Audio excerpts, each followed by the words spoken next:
dia, povo de Deus. Que a paz do nosso Senhor Jesus Cristo esteja sobre a vida de cada um de vocês. Amém? Amém. Graças a Deus por isso. Eu gostaria... Amor, pega minha água, por favor. Eu acabei esquecendo aí. Gelou agora, né? Minha esposa falou o nome dela aqui de cima. Obrigado. Foi intencional. Povo de Deus, hoje a nossa proposta, que a gente está na série A Família, né? Falando sobre família, tem sempre algo a mais na palavra de Deus que pode nos ajudar e contribuir para a gente poder organizar, né? Para poder colocar em ordem, segundo a vontade de Deus, aquele que é o princípio e maior riqueza das nossas vidas, né? Eu vi uma vez no muro falando que você pode ter todo o sucesso fora de casa, mas se você não tiver um sucesso dentro do lar, você é um fracassado, né? Então nós devemos olhar para a nossa casa, para a nossa família, com olhares com bastante atenção. E que o Senhor nos conduza nesse tempo de hoje. Falaremos sobre instrução a filhos, né? A gente vai falar sobre como lidar com essa garotada aí, e que Deus nos ajude através de sua palavra, amém? Antes de fazer a oração, eu vou colocar dois textos aqui para que a gente possa meditar sobre eles, que é sobre esses dois textos que a gente vai falar, que vai estar em Gênesis, né? Eu já ia falar Genésio, você percebeu? Só para fazer teste. Gênesis 2, o verso é o 15 e 18, e depois nós vamos ler o livro de Efésios, 6:4. Abre aí em Gênesis 2:15, e depois o 18 está logo abaixo, né?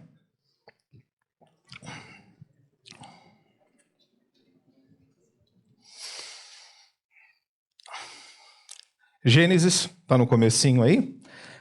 No 2:15 está assim: o Senhor Deus colocou o homem no jardim do Éden para cultivá-lo e tomar conta dele. Amém? O Senhor colocou o homem no jardim do Éden para cultivá-lo e tomar conta dele. No verso 18, ele complementa: e o Senhor disse, não é bom que o homem esteja sozinho. Farei alguém que o ajude e o complete, ou auxilie. E agora vai para Efésios, capítulo 6, verso 4.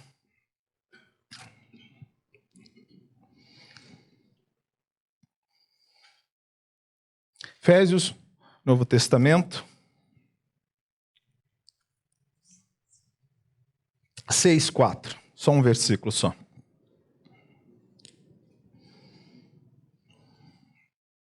Diz assim: e vós, pais, não provoqueis vossos filhos a ira, mas criai-os na disciplina e na admoestação do Senhor. Amém? Vamos orar, vamos pedir a Deus para nos conduzir nesses textos aqui, e vamos ver como a palavra de Deus pode nos ajudar e auxiliar para a condução dos nossos filhos. Amém. Feche os olhos. A gente tem esse costume de fechar os nossos olhos, inclinar nossas cabeças em reverência àquele que é maior do que nós. Por isso, Senhor Deus, aqui está o teu povo, Pai, dependente de Ti, desejoso de ouvir a Tua voz. E por isso, Senhor Deus, que saia a Tua voz através da Tua palavra. Nos conduza, Pai, como Espírito Santo, que no meio ao caos, Pai, que parava sobre as águas, traz vida a este local. Traz vida, Senhor Deus, aonde está morto, luz aonde está apagado, Pai, e há trevas. Senhor Deus, dá lucidez em tudo que nós precisamos, Senhor Jesus Cristo, na vida e na condução da nossa família. Ajude a cada um aqui, Pai, para que a nossa família seja imagem e semelhança do Senhor. Que espalhe a Tua imagem sobre essa terra. É o que nós lhe pedimos em nome de Jesus. Amém? Amém. Graças a Deus por isso. Depois de ler esse texto, eu quero fazer considerações aqui que vão ser importantes para a condução do que nós vamos falar. Porque alguns pressupostos, você veio para cá, eu sei o quanto a família está sendo atacada de todos os lados há muito tempo, e eu vou te falar que algumas dessas ideias foram introduzidas dentro de nós, você queira ou não, a gente hoje tem que lidar com essas supostas verdades, né, que estão sendo ditas aí, e que algumas nos convenceram. Mas família é uma instituição de Deus. Foi Deus que instituiu a família. E o que significa que é Deus que institui família? Foi Ele quem criou a família. Foi Ele que disse como uma família deve funcionar. É Ele quem diz como homem e mulheres devem ter os seus papéis dentro da família. E como deve ser conduzida a vida dos filhos. Não é o governo. Não é o governo que diz. O governo até pode levar para votar que ele quer que o rio agora corra rio acima. Ele pode votar sobre isso? Pode.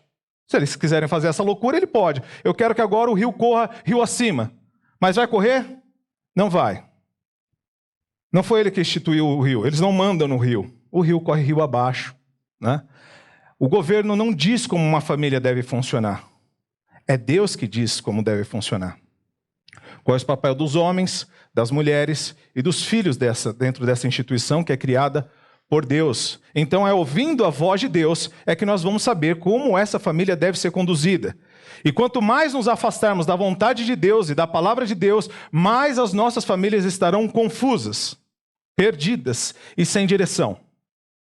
Se não ouvirmos a voz de Deus, vamos descobrir os nossos próprios papéis que a gente quer fazer, colocar sobre as nossas cabeças e sobre os nossos filhos, e a gente começa a criar famílias disfuncional. Não funciona. Porque um trem é muito poderoso. Ele pode carregar muitas coisas sobre ele. Quem já viu um trem passando cheio de carga sabe que ele pode ir muito longe carregando muitas coisas. Mas se ele ficar em cima do trilho, ele funciona. Se estiver em cima do trilho, ele vai longe. Se estiver no asfalto, por mais poderoso, por mais capacidade que tenha, tirou ele do trilho, ele vai descarriar. A família deve colocar em cima do trilho. E o trilho é a palavra de Deus. E nós vamos explorar aqui nos textos que é Deus quem coloca esses trilhos na nossa família. Os papéis devem ser definidos.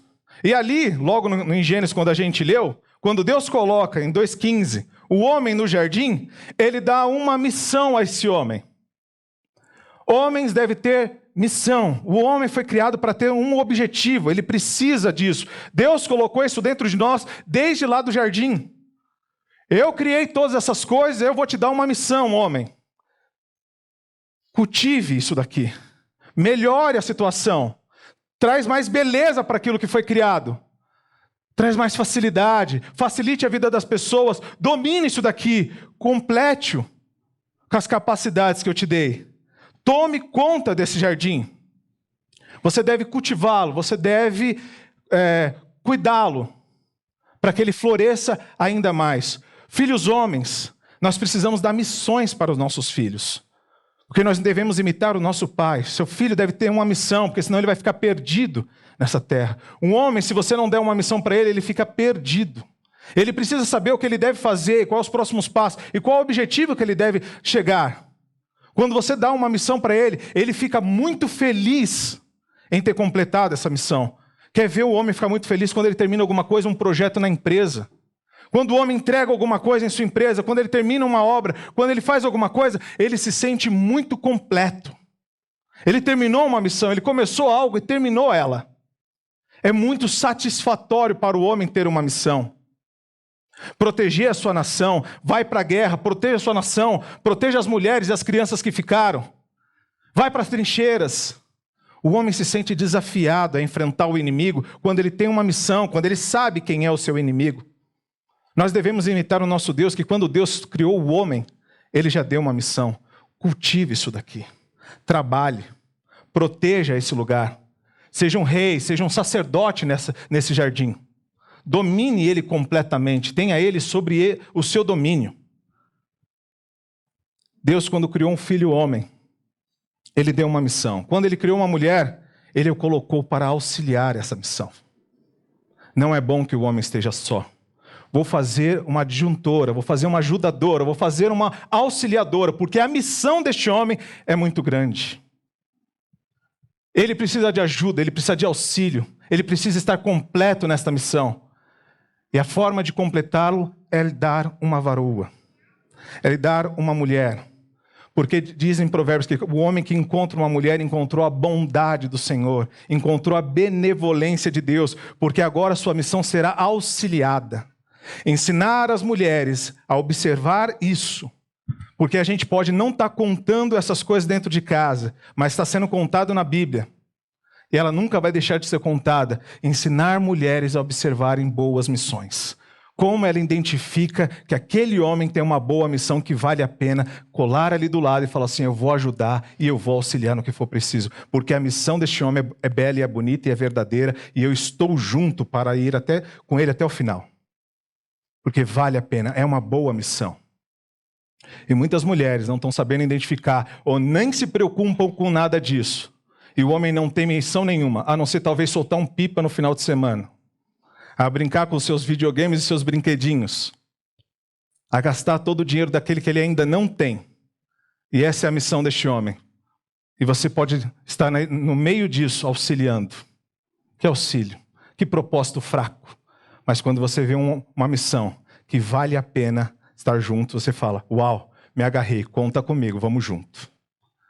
Deus colocou isso no coração de Eva também. E se nós não colocarmos, não imitarmos os nossos pais, o nosso pai maior, nós vamos estar criando essas famílias disfuncionais. Avançando aqui.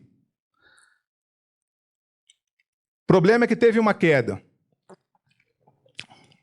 Nesse jardim, nesse cultivo e nesse cuidado, nós tivemos o nosso maior drama.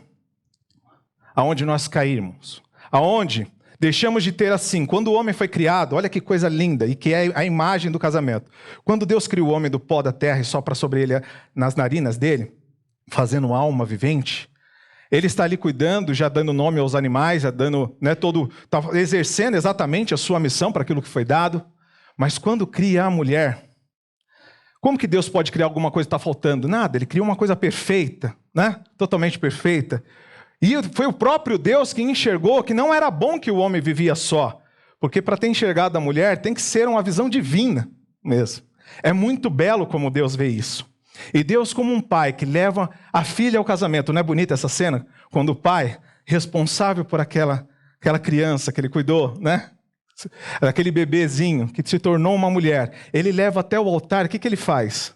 O que o pai faz? Ele não entrega na mão de um outro homem, falando assim, ó, a minha responsabilidade com ela foi até aqui. Não o meu amor, né? Mas a minha responsabilidade de proteção, de cuidado com essa minha filha foi até aqui. Agora, eu confio a você. Eita, né? Ainda bem que eu só tenho 2 filhos e 1.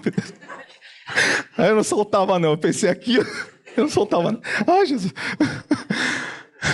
Eu confio a você os cuidados dela agora. E ele pega na mão e agora leva para o altar para fazer um juramento. Não foi isso que Deus fez? Ele não leva Eva, deixa Adão dormindo, tira da costela, faz Eva e não leva? E ele leva a Adão e entrega nas mãos dele. E quando Adão vê, o que ele diz? Osso dos meus ossos, carne da minha carne. Vou te chamar de Eva, porque você será mãe de muitas nações. Ele engrandece Eva, ele louva Eva. Isso é o primeiro estágio, Deus, do homem e a mulher. Esse é o casamento. Só que acontece uma quebra aí, e a queda vem. E agora, o que vem? A culpa é sua. O problema é seu. Foi a mulher que o Senhor me deu. Isso aconteceu na queda. Deixou de ter esse romantismo, essa beleza, para acontecer isso. E na queda, o Senhor pergunta já, depois eles terem coabitados, terem filhos, né? Aí vem os filhos, Abel e Caim. Caim mata Abel, já na queda. E aí o Senhor pergunta. Então o Senhor perguntou a Caim, onde está o teu irmão Abel? Respondeu ele, não sei, sou eu o responsável por meu irmão? Qual que foi a resposta para esse texto? Sou eu o responsável pelo meu irmão? Quem é responsável pelo meu irmão Abel? Quem é? O texto, ele não responde. Deus já começa dizendo na frase seguinte que o sangue clama. Mas quem é responsável por esse jardim? Você lembra? O homem. O homem era responsável, é o homem que é responsável. Então disse Deus, façamos o homem à nossa imagem, conforme a nossa semelhança, domine ele. Ele domine. Gênesis 1, 26, que complementa o 2 que a gente leu. Domine o homem é responsável pelo jardim. Quando a Eva comeu o fruto, o que aconteceu na humanidade? Ela acabou de comer o fruto. Você lembra o que aconteceu quando ela mordeu do fruto proibido? Nada. E por que não aconteceu nada? Porque o homem é responsável. Foi o homem que recebeu isso daí. Foi quando o homem comeu, é que diz, e caiu. Alguma coisa como se fosse escamas, e eles se viram nus. O homem era responsável por todas aquelas coisas que estavam acontecendo ali. Porque ouviste a voz da tua mulher, maldito será a terra por tua causa. Era a nossa responsabilidade. E para não fazer que eu estou forçando o texto dali, agora a gente entra em Éfeso 6:4.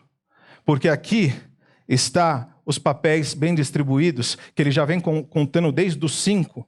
E novamente ele vai enfatizar esse ponto que está lá em Gênesis. Somos nós, os pais, homens. Porque no português nós temos um problema. Quando você quer chamar pai e mãe, você chama pais. Os pais desse menino. Quando você quer chamar 2 pais homens, você chama pais também. Então, se você voltar ali no verso 1, vai aí no verso 1 de Efésios, verso 1, diz assim: filhos, obedecei aos vossos pais no Senhor. Aqui, pais, no verso 1, é pai e mãe. É pai e mãe. Tanto é que ele, na sequência ele vai falar: honra teu pai e a tua mãe. Só que quando ele entra no verso 4, os pais aí, a palavra no grego também, ela é diferente. Aí é o homem. É o pai homem que ele está falando. A responsabilidade da criação e da instrução dos nossos filhos é sobre nós, pais homens. Essa é a responsabilidade que Deus nos deu nesse jardim, de criar os nossos filhos. Ele está convocando os homens aqui para serem os responsáveis pela criação. Não para terceirizar, não para colocar nas costas das mulheres, não para colocar nas costas do Estado, nas costas de ninguém, nem da igreja, mas sobre as nossas costas pesa essa responsabilidade. Domine ele. Nós precisamos dominar essa casa. E avançando aqui,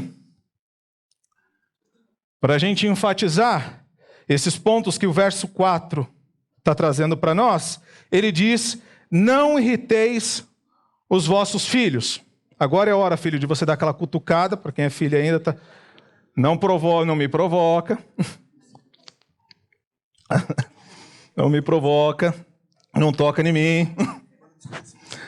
Olha lá, foi a alegria do Lucas quando descobriu esse versículo.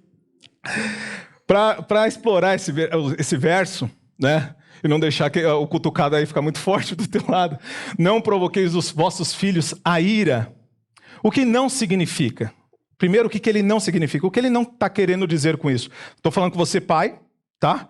Agora estou convocando os homens. Mulher, por favor, não dê essa cutucada, porque você tem que ser auxiliador. Eu vou falando para ele, você vai tomando junto com ele para ir com a missão.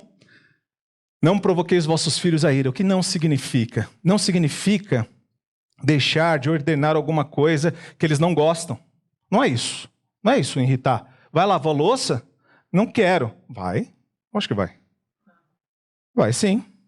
Não, vai arrumar o quarto. Não tem como levantar de uma cama sem a primeira tarefa da sua vida, né, do seu dia, é arrumar um mínimo a cama. Já começou assim, né? Como que vai ser o final desse dia? Vai arrumar? Sim. Não é esse tipo de não provocar a ira. A gente vai falar nãos, né, muitos nãos para eles. Mesmo que isso aparentemente provoque algum tipo de ira, mas não é ira justa ainda. Eles não estão irados conosco de forma justa. Tem uma ira ali que está falando que é justo eles sentirem contra nós. Mas essa não. Vai dar ordem sim. Pode dizer não para eles à vontade. Não vai comprar o próximo celular. Não vai ter. Esse tá bom. Mas todo mundo tem. Mas esse tá bom. Ou quando tem, né? Porque tem alguns que ainda conseguiram desafiar demais essa nova geração. Não vai ter. Não é esse. É esse aqui tá bom. Né? Isso não é ainda provocar a ira deles de forma que o texto está falando e dando para nós, pais, a responsabilidade de não fazer. E o que significa? O que significa irritá-los da forma que o verso está falando? É colocá-los numa situação errada. Pedir alguma coisa injusta para ele, pecaminosa. Alguma coisa que seja totalmente desequilibrada. Você exige demais numa situação que não faz o menor sentido. E sabe que não consegue suprir aquela necessidade, nem fazer aquela atividade, ou fazer alguma coisa.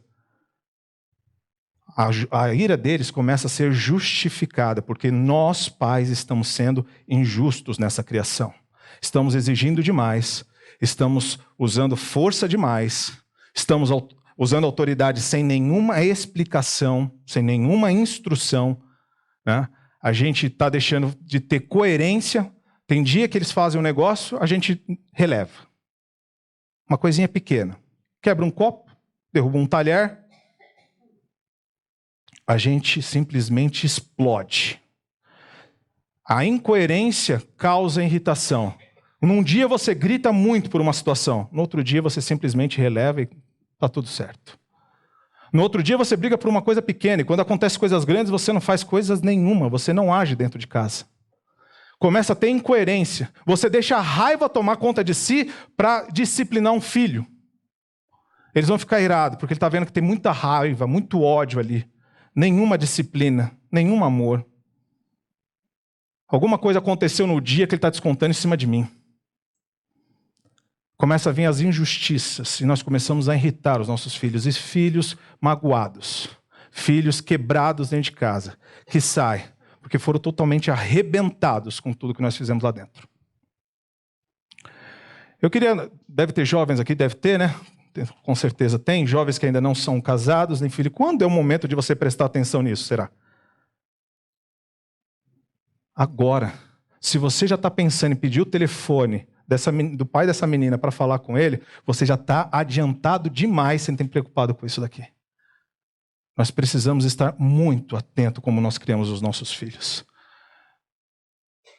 Fazer comparações irrita. Cada filho é um filho único e diferente um do outro, criado sobre a mesma casa. Uns têm um complexo de um jeito, outros não têm complexo nenhum. Uns são muito ativos, outros são mais tranquilos. Na Bíblia a gente tem diversas coisas assim. Também temos Esaú e Jacó também. Um era muito ativo, caçador. Jacó fala que usa a palavra pacato, ele ficava mais em casa. Nós não podemos fazer comparações. Comparar um filho com outro irrita. Porque são diferentes. Deus criou de formas diferentes. Nós devemos ter singularidade para tratar os nossos filhos. E uma das coisas que eu aprendi com o pastor Edgar, que eu achei belíssimo, assim que eu cheguei aqui, ele falou isso, eu consegui fazer com os meus filhos,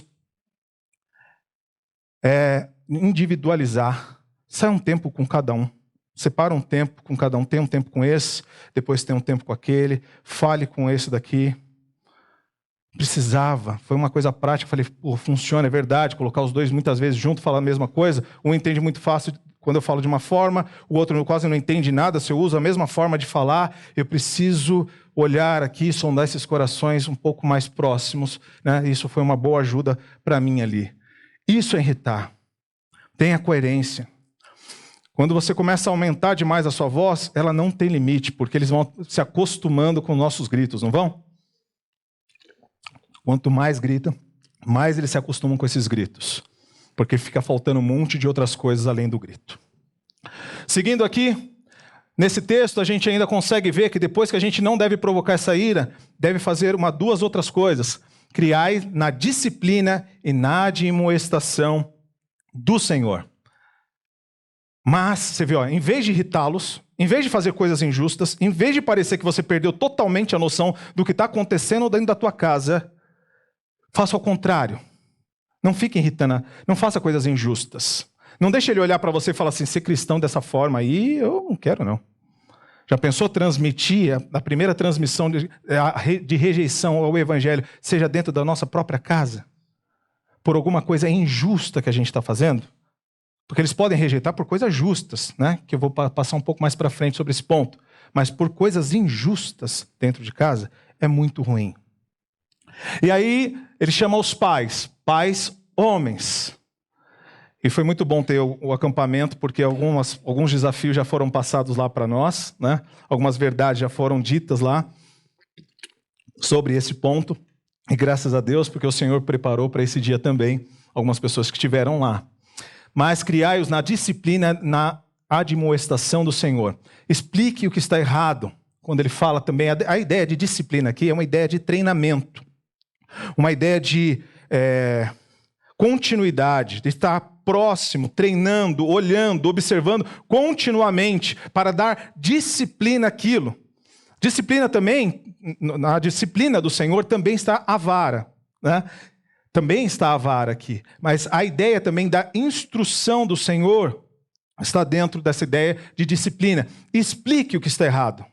Tem um testemunho que fala que o rapaz, um velho senhor, né, de uma igreja que canta, uma igreja holandesa, né, ele fez um pedacinho de madeira com as escritas de Provérbios, onde toda hora que Provérbios falava que não retenha a vara, Ele escrevia lá para lembrar e deixava atrás da porta do quarto, né? Com as escritas de todos, são uns 4 ou 5 versos que falam muito da vara, né? Não retém a vara, não retém a vara. E ele escreveu cada um deles. Enquanto, antes de brigar com os filhos, ele dizia, né? Ó, não vou te disciplinar agora, porque se eu te disciplinar agora, eu vou te disciplinar com muita raiva. E eu posso até machucar. Não vou disciplinar agora. A gente vai conversar daqui a pouco. Aí eu não sei se o tormento é pior ou melhor, né? Porque o cara fica aguardando.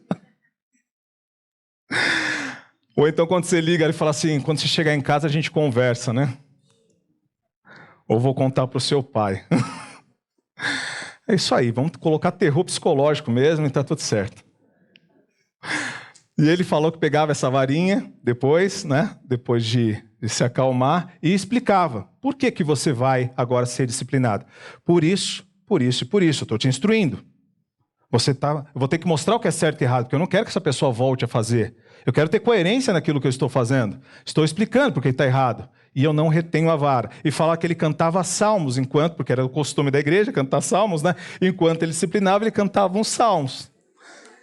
Aí alguém diz, tomara que não caia no 119, porque senão não acaba mais nem que a vaca tussa. Um Salmos 1 ali tá rapidinho, né? Acaba rapidinho. Então explique por que ele está sendo disciplinado, né? Deixe claro o que deveria ter sido feito e não foi. Deixe de forma clara. Deus, como o Pai que devemos imitar, Ele explica para nós. Não dê falso testemunho. Não fala isso para nós de forma direta? E de forma indireta também Ele fala, honre teu pai e a tua mãe. Deus é muito claro como Pai para nós. A gente sabe as regras, sabe a punição. E é isso que é uma das coisas que irrita os nossos filhos, que não saber qual que é a proporcionalidade das coisas. Explica o que pode e o que não pode ser feito. Aqui, isso aqui não entra. A gente vai até aqui. Estou dizendo para você, antes que aconteça, antes que esteja no meio da situação. Nós vamos lidar com essa e com essa situação. Isso aqui para mim é negociável, isso para mim é negociável, isso aqui é inegociável. Isso aqui a gente não abre mão. As regras estão claras, estão postas na mesa. Ninguém está sendo pego desprevenido. Se chegar até esse ponto, muito obrigado, foi um prazer estar com você. Chegamos ao ponto que você quis romper. Por quê? Porque a regra estava muito clara. O jogo está combinado aqui dentro. Então deixe claro o que deve ser feito. Faça a autoridade de Deus valer sobre isso, que foi a ideia dos 10 mandamentos. Deus nos deu os mandamentos muito claros. Se a gente peca com total consciência. E esse é o terrível sobre nós. Que nós sabemos exatamente o que o nosso Pai diz para não fazer. E Paulo diz que quando veio a lei de Deus, ela simplesmente só colocou mais luz sobre aquilo que a gente fazia de errado, porque agora a gente faz com consciência o erro. Mas Deus deixou completamente claro as regras dentro de casa. É assim que o jardim vai funcionar. Ele não fez isso com Adão também? Você pode comer de toda a árvore do jardim. Olha como a gente tem que imitar esse Deus maravilhoso. Você pode comer de tudo, à vontade, pode ir ali, pode fazer isso, pode fazer aquilo. Agora, aquela árvore ali, não. O que vai acontecer? Todo mundo lembra o que acontece? No dia que dela comeres, a regra é tão clara que todo mundo sabe dizer. Todo mundo sabe, extremamente claro. É um pai que deixa as regras claras. E nós devemos deixar essas regras claras. Discipline. E aí coloca lá. Vamos para Provérbios 28? Olha uma delas aí. Provérbios.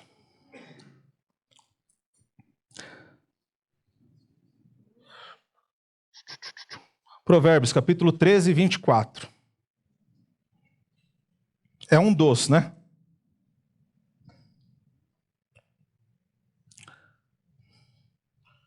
Provérbios 13, verso 24 diz assim: o que retém a vara aborrece o seu filho, mas o que o ama, cedo o disciplina. Deixa eu pegar na NVI e deixa eu ler esse daqui com vocês, porque tem uma psicologia que a gente deve tomar cuidado e entrar naquele que instituiu a família.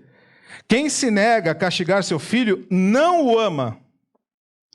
Quem o ama não hesita em discipliná-lo. E aqui a disciplina é na vara, como está nas outras versões.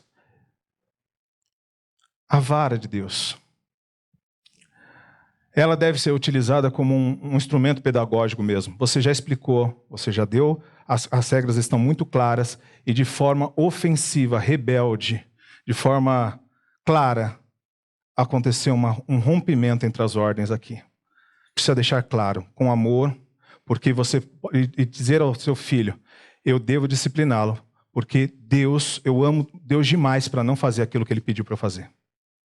Deus me ordenou fazer esse tipo de coisa, e eu vou obedecê-lo como está ali em João 14:15. Quem ama os meus mandamentos é quem pratica, coloca em ação aquilo que eu falei. Nós devemos discipliná-lo com toda a instrução, com todo o amor, no momento correto, deixando as regras claras, e se for necessário, discipliná-lo. Até que idade? Até a idade que cada um aqui vai ter, não tem uma taxação aqui na Bíblia para falar até isso, até aquilo. Tem hora que já não faz mais sentido, a gente vai instruir o Senhor, né, no Senhor, os caminhos do Senhor a esta pessoa, mas tem momentos, principalmente a criança, e aqui é a ideia de criança pequena, tá? A criança deve ser utilizada. Você não matará, diz provérbio também em outro lugar. Se você não retém essa vara, você não matará-la. Mas você deixará que ela vire uma vergonha para sua casa. E até ele fala, como é o pai que é responsável, fala assim, que não vire uma vergonha para sua mãe. Porque é como se a gente tivesse deixado de ser responsável numa situação e agora nossos filhos envergonham a mãe. Ele coloca os dois, tanto o filho quanto a mãe, sobre a nossa responsabilidade. Não deixe que isso aconteça com a mãe de vocês, né, com a mulher de vocês. Voltando aqui ao texto. Aqui, em Hebreus 11, 12, 11, e eu queria só, para não citar, porque a gente tem pouco tempo aqui, eu só queria citar, com base em Hebreus, a ideia do enfermeiro. Né? A ideia do enfermeiro, deixa eu ver se a foto está aqui. Deixa eu voltar aqui, não. Não tem. Aqui. Estou viajando. Do enfermeiro. A enfermeira está ali, o pai segurando o seu bebê, e muitas vezes a disciplina tem essa visão, né? Estou ali disciplinando a criança, né? Estou ali disciplinando fisicamente uma criança. E quanto mal a gente pode fazer no longo prazo, né? Numa situação como essa, numa enfermeira que está ali dando e aplicando, quantos pais de vez em quando ficam, não vou segurar meu filho, não consigo entrar na sala, não consigo ver ele chorando. Entra nessa sala, homem, pelo amor de Deus, segura essa criança aí, porque aquilo que está sendo feito ali com ela é para quê? Para o bem dela. É um tempo de dor, apenas um pequeno momento, mas para um grande benefício para trás. A vara tem esse sistema pedagógico também. Fala que quando o Senhor nos disciplina, ali em Hebreus está dizendo isso, não é motivo de alegria. É motivo de alegria? Quando nós somos disciplinados por Deus? Quando o pai está nos disciplinando, mas isso gera um fruto para a eternidade. Eu sei, até seu filho, se você souber instruir, até seu filho falar, é necessário, eu precisava, era necessário. Para isso, né? Nós temos que ter coragem, porque o que vai ser bom para eles será até a longo prazo. Um pequeno momento, para um longo período de muita felicidade, uma coroa sobre a cabeça da tua esposa e sobre a tua família. Discipline. Coloque as ordens, domine esse jardim, não deixe ele frouxo. Tanto é que isso pesa tanto, que no Novo Testamento ainda foi dito, se alguém quiser governar a casa de Deus, coloque em ordem primeiro a tua casa, porque um homem que não governa bem a sua casa, como governará bem a casa de Deus? Tem que dominar. O domínio ali está falando sobre filhos que estão sob a sua tutela ainda, não aqueles que já saíram, que já têm idade para sair, mas sobre a sua tutela. Ele só vem, quando os nossos filhos não têm um horário, um momento em toda a nossa vida que eles vêm para a igreja quando a gente quer, vem, oram na hora que a gente quer, comem na mesinha na hora que quer, canta a musiquinha de Jesus, canta, isso, que coisa linda. Vamos orar aqui, joelho aí, Jesus é bom? Jesus é bom, papai, Jesus é maravilhoso. Não entender que aquilo vai durar para sempre. Uma hora a coisa começa, né? Mas você está ali, instruindo, está trazendo. Tem que governar essa casa. Se espera que vocês estão na cidade, se está no teu controle, está comendo do teu pão e dormindo dentro da tua casa, meu irmão, controla esse negócio. É o teu jardim. Como que uma pessoa pode ter... Quem está dando ordem aí é o filho? Se o filho dá ordem, o que ele vai comer? Qual que é o prato de hoje? Quem deu a ordem? Teu filho?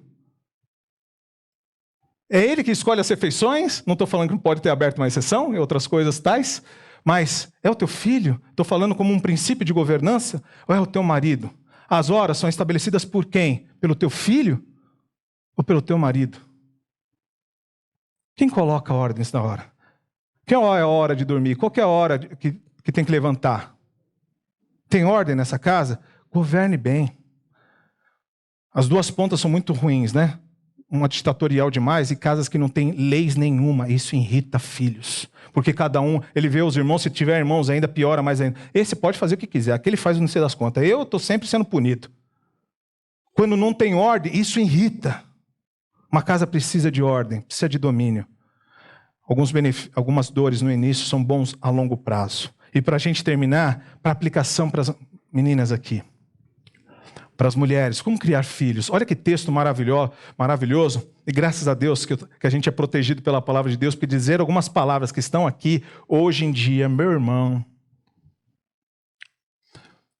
As mulheres idosas, semelhantemente, que sejam sérias no seu viver, como convém a santas, não caluniadoras, não dadas a muito vinho, mestras do bem, para que ensine as mulheres mais novas a serem prudentes e amarem aos seus maridos e a amarem os seus filhos. Isso deve ser ensinado. A serem moderadas, castas, boas donas de casa, sujeitas a seu marido, a fim de que a palavra de Deus não seja blasfemada. Difícil ouvir no contexto de hoje umas palavras dessas. Por isso que a palavra de Deus tem sido blasfemada. Pais criando filhas para parecerem mais com homens do que com mulheres. E filhos sendo criados para parecerem mais com meninas do que com homens. Nós não estamos mais ouvindo a palavra de Deus. Estamos a rejeitando pelo conselho de outras pessoas. Por coisas que a gente está vendo por aí, porque nós não suportamos mais a sã doutrina, mas tendo comichão do ouvido, nós estamos atrás de doutores para dizer como que nós devemos fazer dentro de casa. E a coisa não tem melhorado, ela tem piorado. Vamos ouvir. Quando você dá um bebezinho aí, já fala que é imposição, patriarcado e tantos nomes que vocês devem conhecer aí. Uma bebezinha, uma nenenzinha, quando você compra uma bonequinha para ela cuidar, parece que já veio até... Falou, uau, como que ela sabe disso, né? Já coloca aqui, já começa a fazer carinho. Você falou, uau, que isso? Que coisa linda é ver a feminilidade da Bíblia. Ela exala, ela é bela, ela é linda quando você vê uma dama. É muito bonita, é dela que nós temos que cuidar. E aqui os meninos, na sequência, os moços, ele está na sequência de Tito também. Quanto aos moços, de igual modo, exortais para que todas as coisas sejam criteriosos. Torna-te pessoalmente o padrão de boas obras. Aqui é a ideia da imitação também. Os nossos filhos vão nos imitar. E quando alguém falar que teu filho parece com você, que isso seja um elogio e não uma vergonha. Torna-te pessoalmente padrão para boas obras. No ensino, mostra integridade e reverência. Linguagem sadia e irrepreensível para que os adversários sejam envergonhados, não tendo indignidade nenhuma para dizer ao nosso respeito.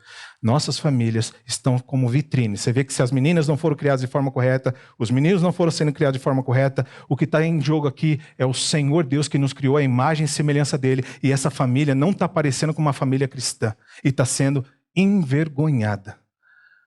Meninos que carregam as compras, que carregam os pesos. Que quando vê a mulher carregando um peso, vai lá, se antecipa e pega aquele peso da mão dela. Nós devemos cuidar desse jardim. Mostrar por que Deus nos deu a nossa força. Ele não deu a força para o homem para intimidar a mulher. Ele deu essa força para os homens para protegê-las. Para guardá-las. E para proteger os nossos filhos também. Algumas aplicações para a gente terminar aqui. Seja um imitador de Deus. Espero que você se orgulhe, porque nós devemos imitar a Deus em tudo que Ele faz. Deus é o nosso modelo. Ele diz o que nós devemos fazer. Paulo disse nesse verso de Coríntios, sejam meus imitadores, assim como eu sou imitador de Cristo. Eu procuro ver o que meu pai fazia com os filhos dele para fazer com os meus. A minha fonte de autoridade agora não é a Super Nani mais, não é isso ou aquilo. Minha fonte de autoridade é o Senhor. Ele é minha fonte de autoridade. Quando precisar disciplinar, se precisar, use. Use. O Senhor nos disciplina também, porque Ele, em Hebreus, diz que Ele só disciplina quando Ele ama. E Ele disciplina todos aquele que Ele recebe como filho. Então vamos imitá-lo. Seja um discipulador, pai. E por que nós devemos disciplinar? Porque se você não tiver o conceito da queda, se a queda não lembra você de nada, nossos filhos não nascem só aquela fofurinha gostosa com um pezinho de pão. Eles nascem pecadores, que precisam ser discipulados, precisam ser treinados para encontrar Jesus Cristo. São pequenos pecadores, são pequenos Adão. Como a gente falou muito no acampamento, é o primeiro Adão que você acabou de ter. É Adão ali. E para ser formado Cristo, meu irmão, é bem difícil. Com muita oração, com muita disciplina e com algumas varas para pegar leve. Seja um discipulador, porque eles herdaram o nosso coração. Não dá para ver quando você olha para o seu filho e você fala, meu, faz igualzinho a mim, não é? Meus dois estão aqui. Meu Deus do céu. E quando é os nossos defeitos ainda, eu falei, pelo amor de Deus, deixa de fazer isso daí. E eu sei exatamente que eu que faço aquele negócio.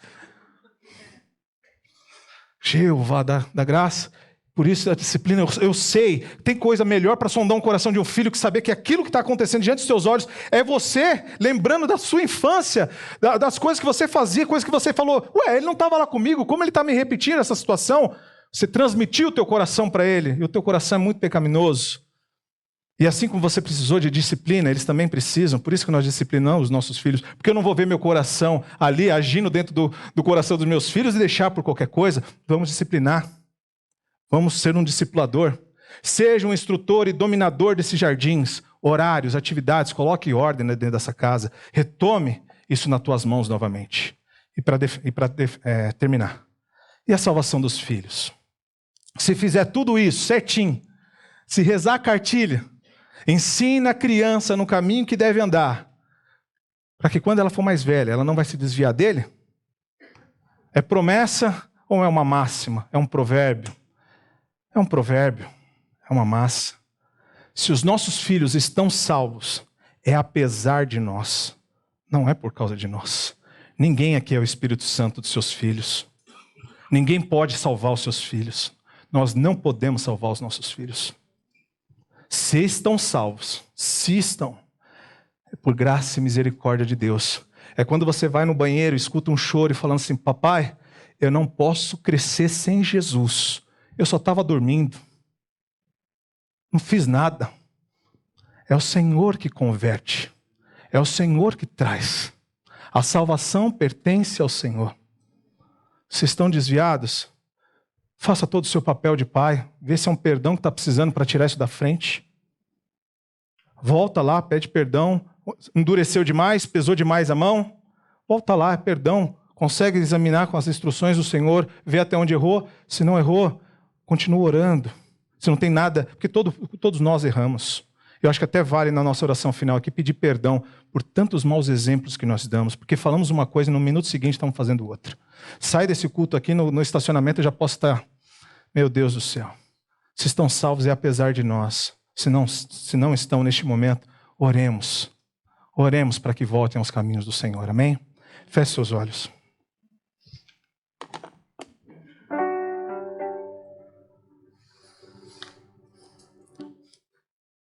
Deus Todo-Poderoso, Pai dos pais, Senhor absoluto sobre todas as coisas, sobre a família. A instituição é sua, Pai. A mulher é tua, o homem é teu, e os filhos são herança do Senhor. Nada é nosso, tudo é teu. Deus, eu clamo aqui por Salmos 1, que isso venha fazer parte da vida de cada um aqui, Pai. Que tenhamos homens, Senhor Deus, sentados às suas mesas e sua família ao redor dela, com seus filhos em torno dela. Que essa família seja plantada perto dos ribeiros, Senhor Deus, para que no tempo certo dê fruto. E um fruto, Pai, belo e lindo que permaneça. Filhos que não vão trazer blasfêmias para o Senhor, Pai. Filhas, Senhor Deus, que parecerão com as tuas filhas. Por dentro e por fora serão tuas, Senhor Jesus Cristo. Criados para a missão que o Senhor deu, belíssima demais para Eva, para auxiliar uma missão, Senhor Deus, que será feita. E como capazes são as nossas mulheres, Pai. Deus, dê a esse homem, Pai, a coragem de voltar a governar, a dominar esse jardim, Pai. Ajude o Senhor Deus a olhar para o Senhor e ter a coragem que for necessária, e muitas vezes a coragem de pedir perdão, a começar pelas nossas esposas, por ter negligenciado o nosso trabalho, por ter negligenciado e falado, só trazer comida para casa basta. Ajuda, Senhor Deus. Ajuda com que esse homem cansado, que já chega bem cansado à noite, ainda ter o pique de abrir o quarto do filho, Pai, e chamar para conversar. De ler e instruir no caminho, Pai, não sobre o caminho, mas estando no caminho, esse homem introduziu o seu filho também neste caminho. Aos jovens, Senhor Deus, eu oro aqui, Senhor Jesus Cristo, que vejam esses exemplos bons e que aprendam desde agora, Pai, como vão cuidar dos teus filhos. Ajude o Senhor Deus a já treinar e discipular, seja com o irmão, seja com um amiguinho aqui da igreja, Pai. Seja, Senhor Deus, na escola. De alguma forma existe um campo para compartilhar, para viver a Tua palavra em todos os sentidos. Ajuda-nos, pais, aqui, Pai, que somos falhos. Peço perdão por cada um deles, me colocando como principal pecador aqui, Senhor Jesus Cristo. Tem misericórdia de nós, Pai, pela negligência, pela incoerência, pela forma como temos irritado os nossos filhos, porque muitas vezes não parecemos com o Cristo. Mas ajude a restaurar, Pai. Nos ajude a restaurar aquilo que o Senhor fez ali. Em nome de Jesus, amém.